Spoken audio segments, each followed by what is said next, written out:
Hello friends, special food with आरतीमध्ये तुमचं मनापासून स्वागत. तर आज आपण एकाच डोपासून डोनट आणि लादीपाव बनवणार आहोत. तर इथं मी त्याच्यासाठी अर्धी वाटी दूध घेतलेलं आहे आणि 2 चमचे म्हणजे इथं वाटीच्या प्रमाणामध्येच तुम्ही कपचं प्रमाण देखील तसंच घेऊ शकता. तर मी वाटीचं प्रमाण घेतलं आहे. अर्धी वाटी दूध, 2 चमचे ईस्ट आणि 2 चमचे साखर. आता 10 मिनिटानंतर छान आपलं ईस्ट जे आहे ते फर्मंट झालं आहे.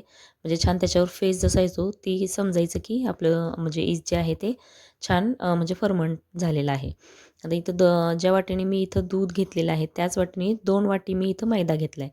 2 वाटी मैद्यामध्ये 2 चमचे म्हणजे 2 टेबलस्पून मी बटर घेतलेलं आहे. बटर थोडंसं रूम टेम्परेचरवर असलेलं घ्यायचं, जेणेकरून ते पिठात छान मिक्स होतं. ते पिठात छान मिक्स करून चोळून घ्यायचं पिठाला आणि जे आपण दूध आणि ईस्ट कालवून ठेवलं होतं ते त्याच्यामध्ये टाकून छान अशा पद्धतीने पीठ मळून घ्यायचं. 10 ते 15 मिनटं पीठ मळून घ्यायचं, जेणेकरून ते छान ईस्ट फुलण्यासाठी मदत होते आणि पीठ एकदम सॉफ्ट होतं आपलं. आता ईस्ट जेव्हा आपण फर्मंट करायला ठेवतो त्यावेळेस एक गोष्ट लक्षात ठेवायची, ज्यावेळेस फर्मंट होत नाही ते 10 मिनिटानंतर, तर ते परत 5 मिनिटं ठेवा. तरी पण नाही झालं तर ते टाकून द्या. ते तसंच घेऊ नका, वापरू नका आणि दुसरं ईस्ट फर्मंट करण्यासाठी ठेवा. आणि ईस्ट ज्यावेळेस आपण दुधात टाकतो त्यावेळेस दूध जे आहे ते थोडंसं कोमट करून घ्यायचं, म्हणजे ईस्ट लवकर फर्मंट होतं. आता इथं तुम्ही बघू शकता पीठ आपण 2 तास ठेवलेलं झाकून. 2 तासानंतर छान पीठ जेवढं आहे त्याच्या डबल फुलतं आणि 2 तासानंतर पीठ असं फुललं की ते परत 1-2 मिनटं आपण मळून घ्यायचं. जास्त मळायचं नाही, कारण छान ते फुललेलं असतं. फक्त एकत्र करण्यासाठी आपण त्याला जे बबल्स आहेत त्याच्यामध्ये ते एअर घालून त्याचा फक्त 1-2 मिनटं मळून घ्यायचं. मी इथं त्या पिठाचे 2 भाग करून घेतलेत आणि अशी लाटी म्हणजे अशी एक पोळी लाटून घ्यायची. जास्त जाड लाटायची नाही आणि जास्त पातळ पण लाटायची नाही. आता इथं मी झाकण घेतलं आहे एक आणि जे तुमच्याकडे जर डोनट कटर असेल तर ते तुम्ही वापरू शकता. पण इथं एक मी झाकण घेतलं आहे गोलाकार.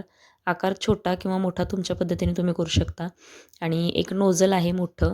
ते नोझल मी वापरले मध्ये मधला गोल कट करण्यासाठी. आता जे मधलं म्हणजे जे छोटा गोल कट होतो तो तुम्ही तसाच ठेवू शकता किंवा त्या दुसऱ्या पिठामध्ये मिक्स करून डोनट तयार करू शकता.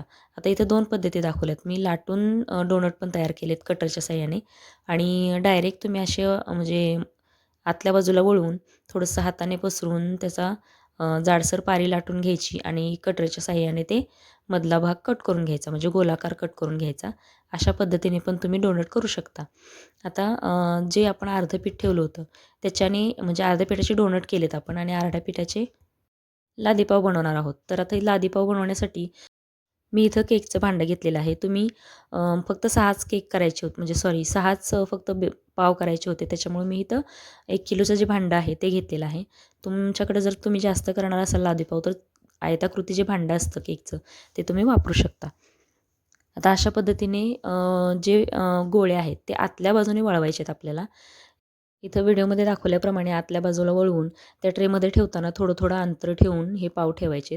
आता हे ठेवताना आपण 45 मिनिटं तसेच आपण हे झाकून ठेवणार आहोत, जेणेकरून ते डबल होतात आणि गॅप ठेवण्याचं कारण असंच की ते डबल झाल्यानंतर ॲज इट इज ते छान सेट होतात. त्याला जागा मिळते फुलण्यासाठी. आता इथं ओव्हन प्रीहीट करून घ्यायचा आणि बेक करताना 150 डिग्रीवर 30 ते 35 मिनिटांसाठी बेक करून घ्यायचं. जास्त हीट म्हणजे पॉवर ठेवायची नाही. 180वर ठेवायचं नाही, कारण ते लगेच कडक होतात आणि थोडंसं ओला कापड याच्यावर नंतर झाल्यानंतर ओला कापड याच्यावर झाकून ठेवा, जेणेकरून ते सॉफ्ट होतील. आता मिल्क चॉकलेट आहे ते डबल बॉईल पद्धतीने म्हणजे मेल्ट करून घ्यायचं आणि छान त्याच्यावर तुमच्या आवडीनुसार, मुलांच्या आवडीनुसार स्प्रिंकल स्प्रेड करून हे डोनट त्याच्यावर छान डीप करून त्याच्यावर स्प्रिंकल स्प्रेड करा आणि खूप छान सॉफ्ट डोनट तयार होतात. आणि लादीव पाव पण खूप छान आणि सॉफ्ट तयार होतात. तर इथं डोनट बघू शकता तुम्ही आणि लादीव पाव पण खूप छान तयार झालेत. तर चॅनलवर जर नवीन असाल तर चॅनलला रेसिपी आवडली असेल तर चॅनलला लाईक, शेअर आणि सबस्क्राईब करायला विसरू नका आणि तुमच्या रिलेटिव्सबरोबर, फ्रेंड्सबरोबर ही रेसिपी नक्की शेअर करा.